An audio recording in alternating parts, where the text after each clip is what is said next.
bonjour à tous et à toutes. Bienvenue sur cette chaîne Atypique Logos où je m'en vais cette fois en direction de la Bretagne. Retrouver Sylviane.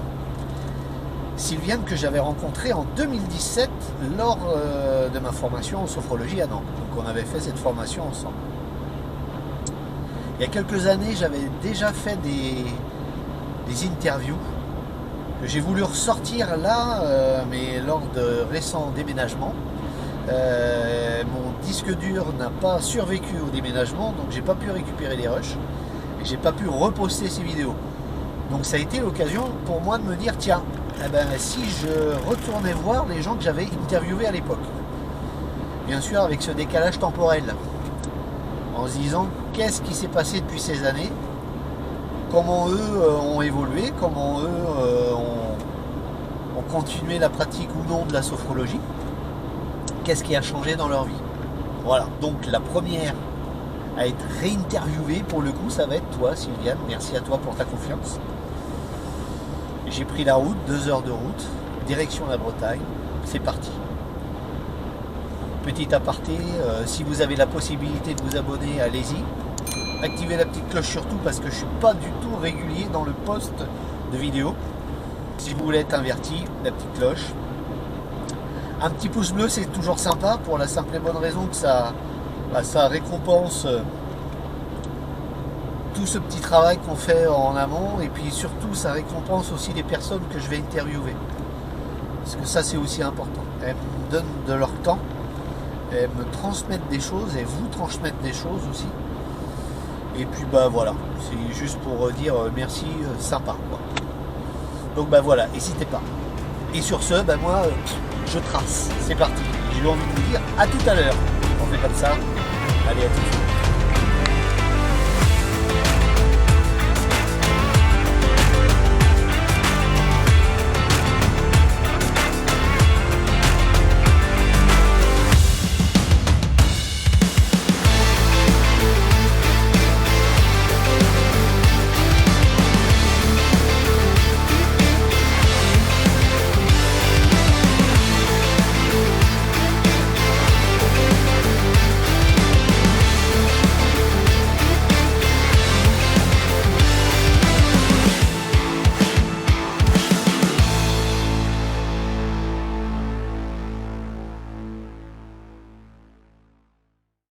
Bonjour Jérôme, comment vas-tu? Écoute, pour une fois, c'est pas moi qui commence. Voilà. Voilà. Écoute, moi ça va très bien. Ça va bien? J'ai fait un peu de route, je me suis retrouvé dans un bel endroit que ici, c'est formidable. Voilà. Je veux dire, je suis d'accord avec toi. On a beau, on a une table. On a beau, ouais. Et on est en Bretagne. Et surtout, ça nous gagne. Ça nous gagne, j'ai envie de te dire. On est obligé de mettre les lunettes de soleil avec le soleil qu'on a et donc tout. j'ai envie de vous dire, vous voulez aller dans le sud, allez-y, mais en Bretagne, surtout allez-y. C'est beaucoup mieux. Surtout allez-y. allez-y. On ne dit pas trop fort non plus. Non. Pas trop fort. Faut qu'il... Voilà. On a besoin de tranquillité en Bretagne. Donc bonjour à tous et à toutes et bienvenue sur cette petite chaîne Atypique Logos où je m'en vais à la rencontre aujourd'hui de toi Sylviane. Merci d'avoir accepté mon invitation. Je t'en prie, avec plaisir Jérôme. Après ces quelques années écoulées, on avait déjà fait une interview auparavant, il y a un petit moment. Ouais, c'est ça. Et j'ai voulu ressortir ces interviews pour les re-uploader récemment et en fait, j'ai pas pu puisque mon disque dur a rendu l'âme. C'est ça. Donc je me suis dit, c'est peut-être l'occasion. C'est ça, à refaire. Voilà. Voilà, à refaire. Donc c'est pour ça qu'aujourd'hui je suis ici. Cool. Donc tout va bien pour toi? Ça continue. Ça continue. Ouais. Nous nous sommes rencontrés dans le cadre de la sophrologie en formation à Nantes en 2017. Déjà, ça commence à passer. Et je voulais savoir, toi, par rapport à cette formation, par rapport à la sophrologie, où est-ce que tu en es maintenant, toi, aujourd'hui? Ok.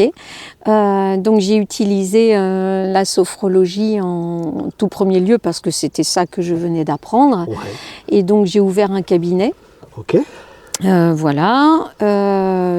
un contexte médical. Donc c'était, je pensais que c'était une très très bonne chose à faire. Oui. Et puis j'ai tenu le cabinet pendant 1 an. D'accord. Et après je l'ai fermé. D'accord. Voilà. Et donc, en plus de ça, ça m'a permis de me tourner vers d'autres choses encore. D'accord. Je m'étais aperçue que pour certaines personnes, eh bien, le pas de la sophrologie n'était pas suffisant, ou c'était peut-être moi qui n'arrivais pas à les emmener ailleurs. Mais en tous les cas, je me suis dit non, il y a autre chose à explorer pour apporter aux gens. D'accord. Ouais. Ok. Donc toi, ça t'a aidé aussi à te comprendre mieux cette formation-là. Oui. Et donc ta pratique au quotidien, donc se continue toujours dans quel cadre tu l'utilises maintenant? Là maintenant, je l'utilise ponctuellement, c'est dans mon travail, avec les élèves que je suis au lycée ou au collège. Voilà, quand il y a un grand stress, quand il y a des événements particuliers, des angoisses. Quand ils font appel à moi, je suis toujours présente et je réponds oui, je prends du temps avec vous. D'accord. Voilà, je me pose et puis on discute et généralement ils sont contents, et quand ça va mieux, c'est rare que je les revoie. Oui. et quand ils ont encore un petit pincement quelque part, ils reviennent me voir. D'accord. Donc avant la sophrologie, qu'est-ce que tu faisais comme activité, comme autre métier? Ton parcours de vie un petit peu? Oui, d'accord. J'ai été pendant une quinzaine d'années responsable informatique dans une grande surface. D'accord. Voilà. Donc totalement rien à voir. Rien, mais rien, absolument rien. Ensuite, qu'est-ce que j'ai fait? Alors, qu'est-ce que j'ai fait après ça? Ouais, plein de choses.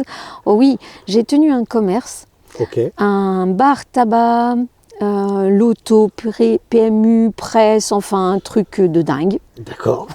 Voilà, un truc de dingue. C'est vrai qu'il faut y être dans ce milieu-là pour comprendre ce qui s'y passe. Et voilà, et c'est loin d'être un milieu où les gens sont heureux.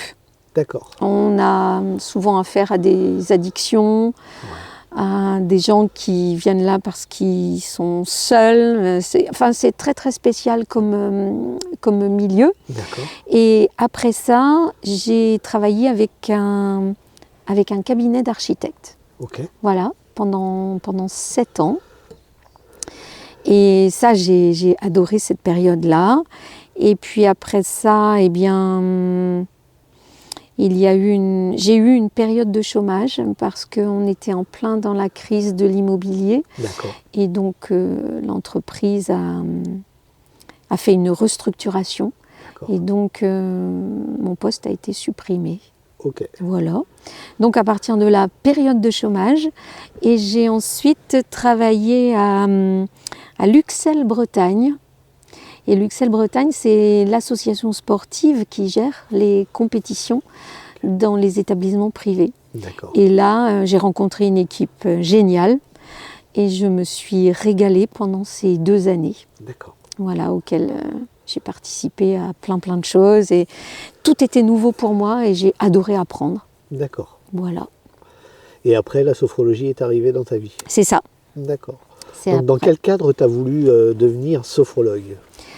Alors, est-ce que c'est pour mieux te connaître ou tu connaissais déjà les aspects de la sophrologie? Non, je pense que je connaissais un petit peu la sophrologie, mais je voyais surtout le bien que ça me faisait. D'accord. C'était surtout par rapport à ça. Ça me permettait de me poser, de retrouver, je dis toujours ça, de retrouver mes pieds, quoi. D'accord. Et de calmer mes pensées, etc. Ça me permettait tout ça. Et là, je me suis dit, mais je retourne, donc après ces 2 ans à Luxel, je vais me retrouver au chômage. Non, là maintenant, il faut que je fasse le pas, je dois faire une formation et voilà, ça avait été validé, etc. J'avais fait plein de démarches à ce sujet-là. Et c'est comme ça que je suis partie en formation à Nantes et qu'on s'est rencontrés. Ok. Voilà. Comment s'est passée cette formation pour toi? Remuante. Ouais. Remuante, bien sûr. Ce que j'ai apprécié, c'était que c'était du concret, qu'on était sur place, que c'était pas du virtuel. Okay. Et là, on était en direct avec les formateurs. On était sur place, on était un groupe et chacun vivait ce que l'autre vivait, ressentait. On a ri, on a pleuré. Ouais, c'est vrai, tu l'as oublié. Ben oui, vrai. Ouais, hein, suivant les étapes qu'on franchissait. Ça a été un sacré parcours. Ouais, ça a chamboulé beaucoup de choses. Oh, bien sûr, ouais, c'est vrai, bien sûr. Et donc aujourd'hui, tu as arrêté donc ton activité en cabinet, mais tu continues toujours sur la même mouvance, on va dire. Ouais. Et qu'est-ce que tu as envie de poursuivre aujourd'hui par rapport à ça? Ce que j'explore en ce moment, c'est comment le cerveau peut nous donner une information erronée qui est généralement, ou qui trouve sa source généralement avec ce que nos parents ou nos proches ont pu nous dire dans notre enfance, dans notre adolescence, et qu'on traîne ça et qu'on n'arrive pas à s'en débarrasser. Donc là, en ce moment, c'est vraiment ça. C'est tout un travail en disant quand les idées, les pensées arrivent, de dire hop, stop. Là, je me pose, tu viens d'où? Pourquoi tu es là en ce moment? Tu as peur de quoi? Etc. C'est vraiment par rapport à ça. D'accord.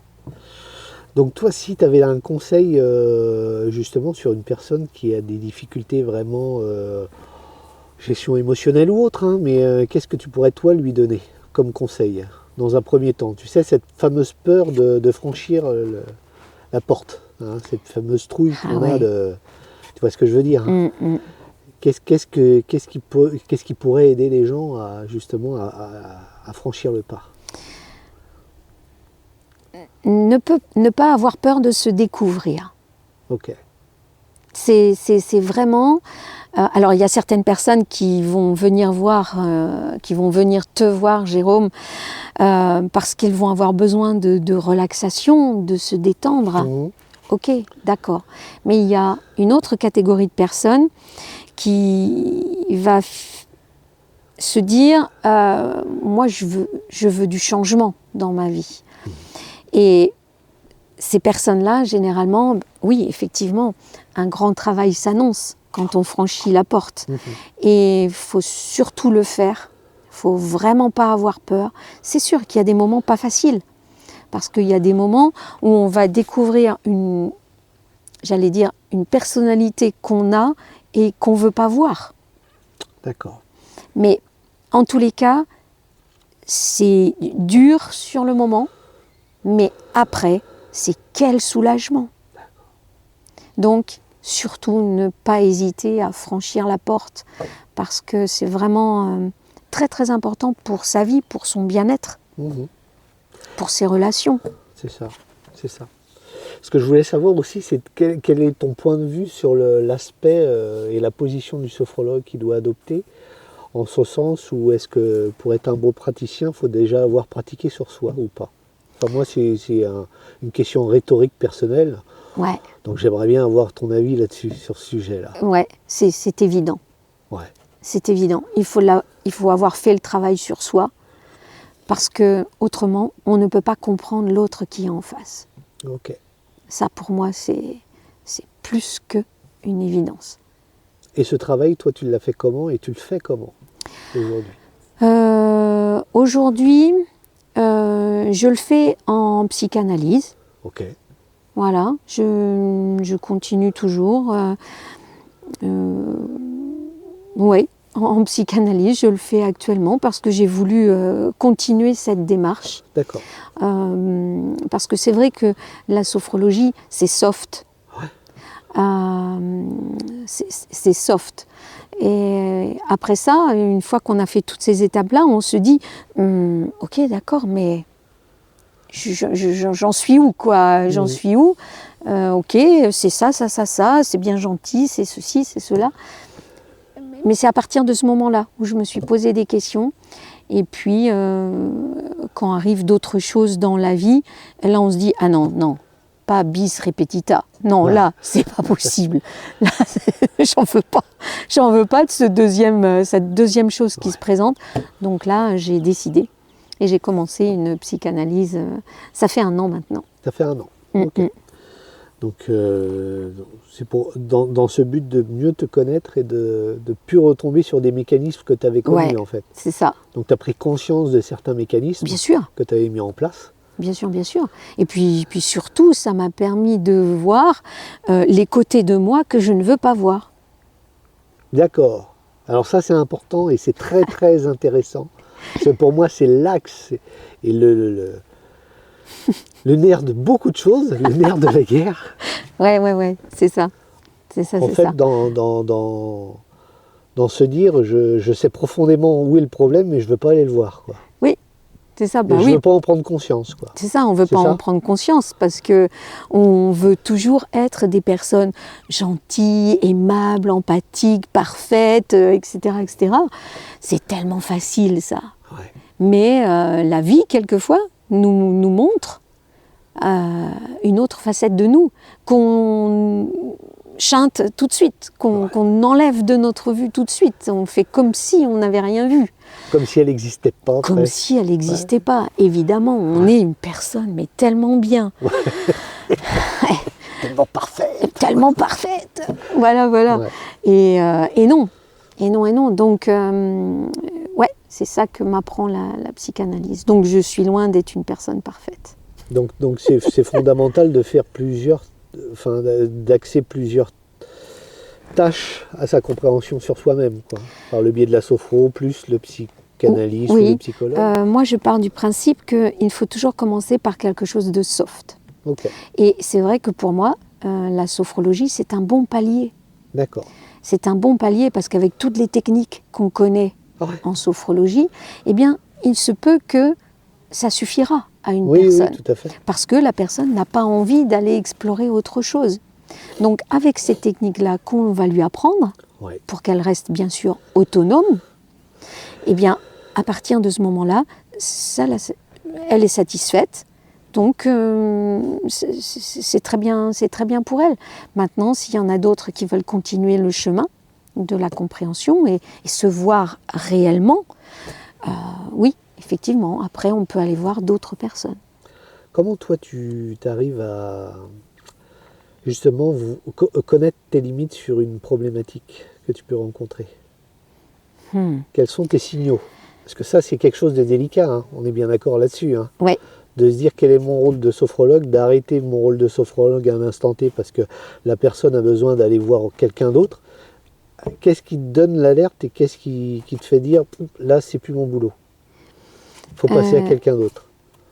C'est bien sûr en fonction de ce que la personne va me dire. D'accord. Va me raconter de ce qui se passe. Et à partir de ce moment-là, je ne maintiens plus.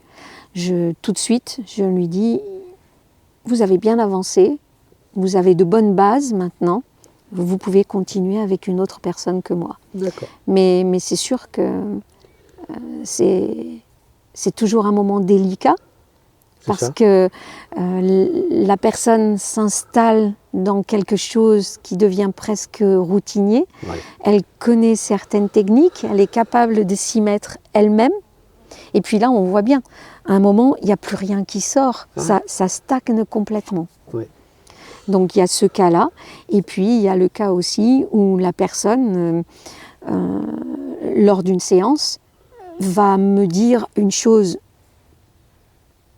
qui appartient à son passé, ça va lui revenir ou des choses comme ça. Et là, cette chose-là ne m'appartient pas. Ouais. Parce que je ne suis pas la professionnelle médicale de santé, etc. Donc là, effectivement, je dis non, là, je ne peux plus et aller voir une autre personne. C'est ça. C'est ça qui est important et malheureusement, c'est... Moi, je fais un travail de prévention par rapport à ça pour essayer de dire aux gens, c'est pas parce que vous êtes formé à la sophrologie que vous êtes psychologue. Hein. Ah, pas du tout. Hein, on est bien d'accord, chacun son métier. Chacun son métier. Donc c'est une technique psychocorporelle, donc il y a une part de psychologie qu'on a besoin de connaître et qu'on a appris en formation. On a appris la base, mais nous on reste avant tout dans le corporel, hein, tout ce qui est schéma corporel et autres. Donc c'est vraiment pas dépasser ces limites de compétences. C'est ça. C'est ça. Et c'est vrai que c'est très surprenant quand on est en séance et puis qu'il y a des choses comme ça qui reviennent chez la personne.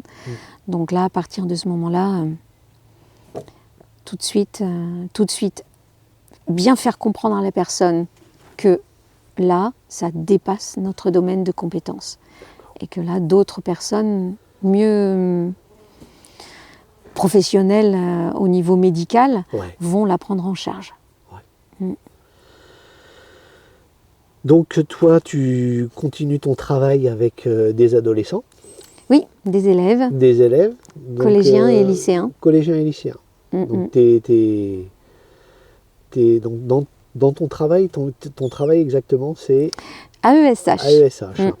C'est-à-dire accompagnante d'élèves en situation de handicap. Et donc dans ce cadre d'accompagnement, en fait, tu les prépares à une gestion émotionnelle. Les enseignants viennent me voir en me disant cet élève-là, ça va pas du tout, là. Il panique complètement lors d'une épreuve, il passe son bac à la fin de l'année, il gère plus rien du tout, tellement il a peur, tellement il appréhende ce moment. Donc à partir de ce moment-là, je rencontre l'élève. Voilà, toujours avec les enseignants.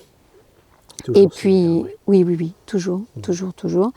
Et donc, en fonction des besoins de l'élève, je reste avec lui, par exemple, pendant un examen blanc. Et l'élève me partage quand l'angoisse monte, quand il est mal. Bref, je lui demande vraiment au niveau corporel qu'est-ce qui se passe, au niveau de ses idées, ses pensées dans la tête. Et à partir de ce moment-là, on remet les choses à plat. Et l'examen blanc ou autre chose, l'évaluation se passe, le contrôle se passe. D'accord, pour qu'ils comprennent en fait qu'est-ce qui se passe corporellement à l'instant T. C'est vraiment ça. Je lui explique bien et je lui décortique bien le mécanisme qui se met en place. C'est ça. Pour arriver à une telle situation, pour arriver à cette angoisse, à cette inquiétude, à cette perte de moyens. Donc c'est ça que je vois surtout avec lui ou avec eux. Je voudrais savoir maintenant comment toi à notre humble niveau, hein, sans grande philosophie, mais comment toi tu perçois le monde et comment tu perçois l'évolution du monde en ce moment. Comment tu as vécu l'évolution de ce monde, comment peut-être tu l'as subi à un moment donné de ta vie et comment tu vois son évolution aujourd'hui.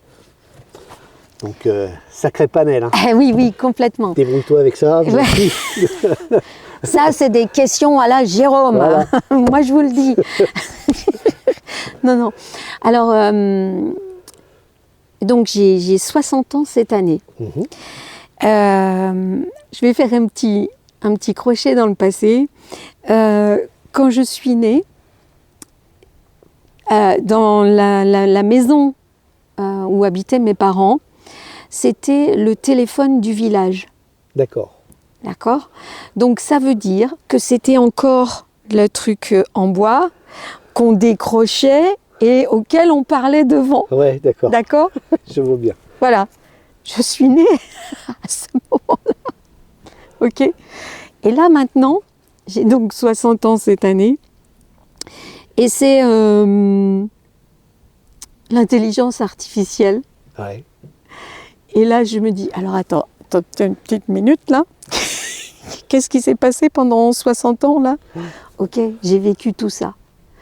Alors je trouve ça fabuleux, complètement fabuleux.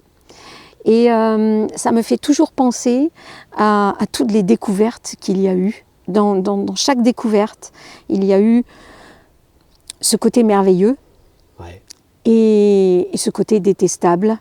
Là, on rejoint l'image que j'aime bien du yin et du yang, où rien n'est blanc, rien n'est noir.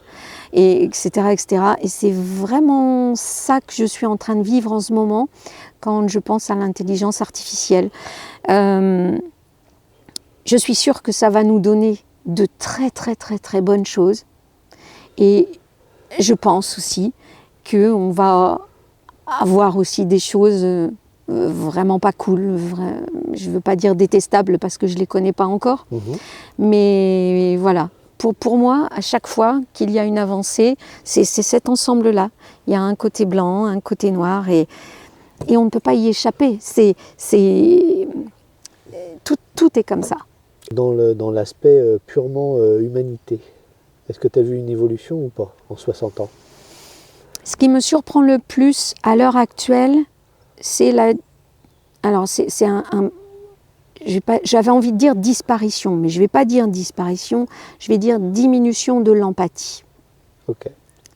Ça, par contre, je suis très très très très surprise. Je le vois hein, au niveau des élèves, au niveau de leur réaction, au niveau quelquefois j'observe, je ne peux pas dire un mot tellement j'en reviens pas. D'accord. Ça par contre, je suis mal, honnêtement, cette diminution de l'empathie, ouais, je suis pas bien avec ça. Et tu penses que ça vient de quoi, d'après toi? Je suis pas du tout calée sur le sujet, mais les recherches que j'ai fait un petit peu pour me documenter sur cette diminution de l'empathie m'ont amené à, je vais dire aux jeux vidéo, à tout ça, où là, peu importe sur un jeu vidéo si on tue quelqu'un, peu importe ce qu'on commet, on ne ressent plus rien. C'est un acte gratuit. Bah tiens, on appuie sur un bouton et on tue quelqu'un. Ouais. Donc ça me fait froid dans le dos. Voilà. Puis c'est pas grave, hein, de toute façon, il est pas mort, c'est un jeu vidéo, il va se recommencer après, quoi. C'est ça. Donc là, je me dis... Est-ce que tu le constates aussi chez les adultes, cette empathie qui se barre en sucette? Non. Non. Pas pour l'instant. Pas pour l'instant, d'accord. Non. Ok. Pas pour l'instant. Il y a... Non. Je pensais à des personnes qui, elles, peuvent à la limite penser à leur nombril, être égoïste, ou des choses comme ça. D'accord. Mais ça ne touche pas encore l'empathie. C'est je mets un degré, je mets un degré différent. D'accord, ok. Ouais, avec cette différence-là. Mais c'est vrai que les ados me surprennent. Par rapport à toutes ces évolutions-là, qu'est-ce que toi tu souhaiterais comme compréhension et comme évolution, si tu avais ce pouvoir-là? Oh là là, qu'on retourne aux valeurs humaines. Ça, c'est vraiment quelque chose d'important pour moi. On le voit d'ailleurs quand il y a des catastrophes naturelles. C'est vrai. On prend d'un seul coup compte que son voisin est venu comme ça, spontanément, déblayer la maison ou nettoyer quelque chose ou dégager ou apporter un panier de légumes. C'est vrai. Et là, on se dit « Ah ouais, tiens, il est sympa ». Alors qu'on ne lui avait jamais parlé, quoi. Ouais. Donc, c'est vraiment dommage. D'arriver toujours à des extrêmes. C'est ça. D'arriver à des catastrophes pour se rendre compte que les valeurs humaines sont toujours là. Prendre le temps aussi peut-être d'aller vers l'autre un petit peu. On a peur. Ouais. On a peur d'aller vers l'autre. On ne sait pas du tout... on ne sait pas du tout qui on va avoir en face de nous. Donc dans le bénéfice du doute, on n'y va pas. C'est ça. C'est ça, c'est ça. L'image dont on a parlé tout à l'heure et qui m'a fait beaucoup rire, c'est quand tu m'as dit que tu avais klaxonné à quelqu'un et que ce quelqu'un-là s'était arrêté, il était sorti de sa voiture, il faisait 2,50 m, quoi. Je dis merde. Prise de conscience de la connerie du geste de l'instant. C'est ça, c'était trop drôle quand tu m'as raconté ça, quoi. Tu te dis, ouais, il est complètement con, celui-là. Bonjour, monsieur. Je vous adore, je vous aime. Je vous aime, je suis fan de vous, vous ne le savez pas. Ah, j'ai trouvé ça génial quand tu m'as raconté ça. Ben oui, mais ça veut bien dire que notre instinct, il est quand même là, tu vois. Il y a un instinct totalement égocentré où on n'est jamais vraiment ancré à 100% dans le temps, jamais, jamais, jamais. Ça, c'est sûr. On se laisse toujours plus ou moins embarquer par des émotions qui sont un peu trop envahissantes. Qu'elle soit la peur, la joie, l'autre, enfin n'importe quelle émotion, mais on se laisse embarquer par ça, quoi. Oui, oui, et puis surtout notre cerveau aime beaucoup ça. Ouais. Aime beaucoup ça parce que lui, sa spécialité, c'est de fabuler. Ouais. Donc, à partir de ce moment-là, on se laisse entraîner dans un truc qui va jamais se passer, quoi. Ouais. Alors, il le fait pas mal, hein. Il le fait pour nous protéger un petit peu, quoi. Bien sûr. Parce que c'est notre ami. Oui. Et des fois, il est un peu chiant. Ouais, ouais, puis on n'est plus à la préhistoire. Ouais, c'est ça. On n'a plus besoin de se défendre contre des loups, des hyènes. Voilà. Même s'ils ont changé de... Des mammouths, si tu veux. Si je te pose la question, l'ultime question. Alors, attention. Roulement de tambour. Je t'écoute. Alors, tu peux mettre autant de temps que tu veux hein, pour répondre. Tu peux prendre ton temps pour répondre aussi. D'accord. Quel est pour toi le sens de la vie ?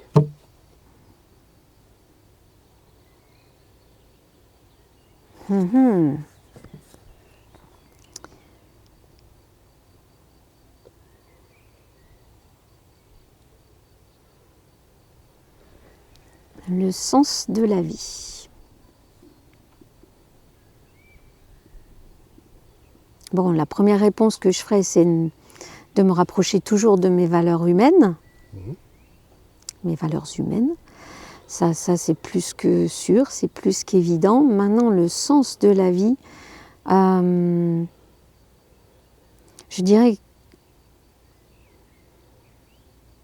que peu importe ce qui se passe dans une vie, qu'un moment soit joyeux ou difficile, tout passe.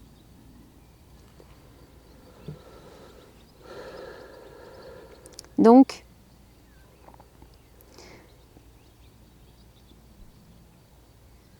c'est vraiment ça que j'ai appris. Quand je vis une situation, on va prendre celle qui est difficile, ça me permet de prendre du recul. Oui. C'est surtout ça que ça me permet. Et à partir de ce moment-là, je peux me déplacer pour avoir d'autres points de vue de cette difficulté que je traverse. Voilà. Et à partir de ce moment-là, quand on a d'autres points de vue, mais qu'est-ce que ça fait du bien, ça soulage. Et je ne vais pas dire à tous les coups, mais généralement, il y a une solution auquel je n'avais pas pensé du tout, qui est là. En lien avec un lâcher-prise ou pas ? D'après toi ? Alors, est-ce que c'est du lâcher-prise ? Alors, sans parler du lâcher-prise proprement dit, mais le lâcher-prise aidant à prendre du recul et prendre l'espace sur la situation. Ah, ok. Donc, est-ce que c'est du lâcher-prise ? C'est toujours ça qui me chagrine un petit peu comme mot. Moi, ce que j'essaie de faire, c'est de me déplacer autour du problème pour avoir différents points de vue. Quand je n'y arrive pas, j'expose ma difficulté à mes proches. Ouais. Et eux, étant donné qu'ils ne sont pas moi, ils vont avoir ont un autre point de vue. Et à partir de ce moment-là, ça débloque quelque chose chez moi. D'accord. Donc c'est plus comme ça que je fonctionne. Okay. Évidemment, il faut lâcher prise. évidemment, parce que si je lâche pas prise, eh ben, je suis toujours dans mon point de vue et il n'y a que moi qui a raison et il n'y a que moi qui vois correctement, etc. etc. Donc là, c'est juste ça, quoi. Ouais. Okay. Chose que si je demande à Pierre, Paul ou Jacques, eh bien eux, ils vont m'amener ça comme information, que moi je n'ai pas vu. Est-ce qu'on avait travaillé un peu avec Monsieur Lepage en l'écoute de pratique? Une vision extérieure du problème, parce que quand en analyse de pratique. Ouais, analyse de pratique, c'est ça. Et t'as le nez dedans, donc tu. T'as le nez dedans, donc tu peux pas trouver la solution parce que t'as le nez dedans. Tout à fait. C'est ça. C'est ça, c'est ça. Donc en fait, tu construis ton protocole à toi, avec ce qui te correspond à toi. Ouais. C'est ça, je pense, Et c'est ça qui me... Voilà, en me disant que ce soit bonheur ou difficulté, de toute façon, la vie, c'est un rythme comme ça, tout passe. Ouais. Ok. Donc à partir de ce moment-là où j'ai intégré ça, j'ai dit ok. Donc ça veut dire que un jour, c'est nickel, ça passe, ok. Donc dès que j'ai une difficulté, je me mets tout de suite dans ce schéma-là de fonctionnement. Et donc là, ça me permet de prendre du recul et d'avoir différents points de vue et donc différentes solutions. Donc on en est parti du sens de la vie quand même, tu vois, on a été loin. Ah oui, c'est vrai ça. Est-ce que tu souhaiterais rajouter quelque chose d'important pour toi? D'important pour moi. Ouais.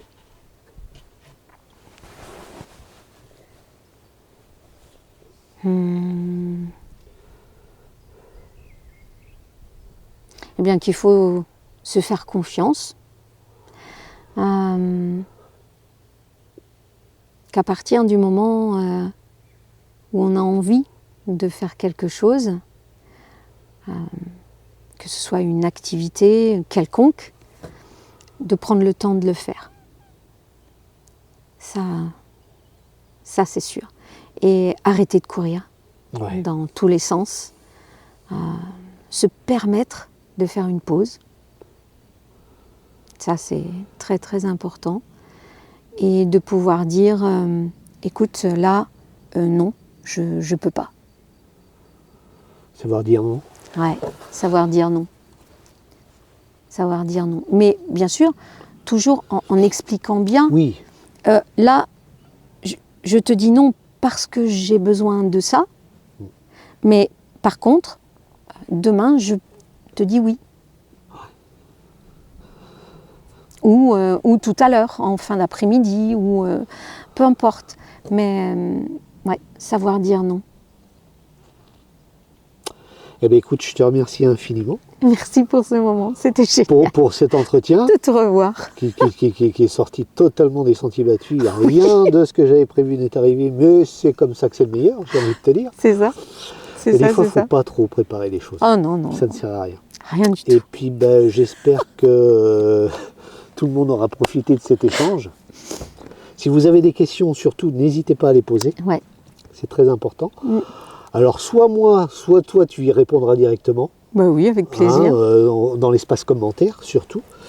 D'accord. Et puis voilà. N'hésitez pas aussi de vous abonner, de nous lâcher un petit pouce bleu, parce que ça fait du bien aussi. Ouais, surtout mettez un petit pouce bleu, c'est pour Jérôme, il en a besoin des petits pouces bleus. Alors j'ai dit, le pouce bleu, il n'est pas pour moi en fait. Ah oui, pardon. C'est toujours pour la personne qui est interviewée.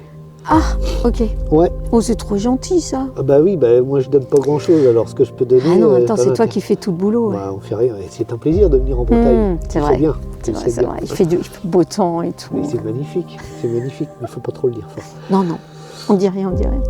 Je vous remercie à tous et à toutes de nous avoir suivis, d'avoir écouté cette petite vidéo, en espérant que ça vous ait appris quelques petites choses sur nous, sur le monde, sur ce que nous pensons du monde. Et puis je vous dis à la prochaine pour de nouvelles aventures. Et puis peut-être à la prochaine pour de nouvelles vidéos, on ne sait jamais. On ne sait jamais, un parti comme on est là. Ça risque d'aller beaucoup plus loin. Je vous dis à plus tard. Merci à toi Sylviane. Merci beaucoup Jérôme. Bisous, à plus. À bientôt.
On lance l'enregistrement. Hop. L'enregistrement est lancé. Normalement, c'est bon, c'est enregistré. Voilà, le téléphone est coupé. Ah, c'est parti. Ben, il paraît, oui. Par contre, il y a du soleil, je suis obligée de garder mes lunettes. Ah bah, il n'y a pas de souci. Hein. Ok, mais ça fait... renforce le côté star. Hein. Yes, voilà. Of course.